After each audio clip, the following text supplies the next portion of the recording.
Welcome back to the Gentleman's Motor Racing Team. In this episode, we're still working on the Rally Mini.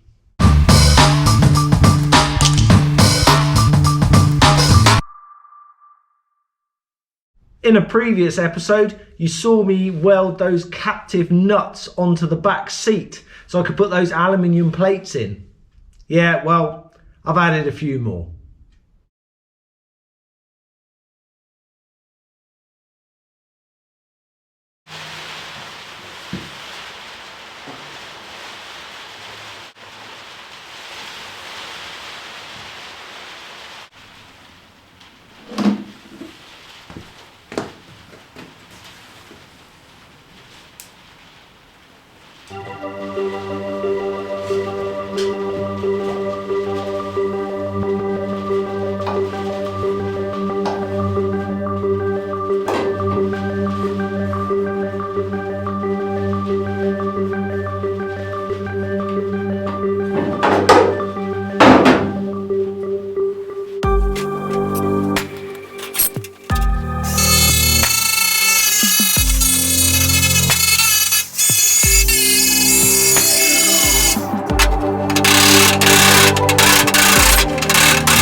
I won't drill the holes just yet because this is not the fire extinguisher I'm going to use, and I have to make sure that it's not going to interfere with my seat, etc.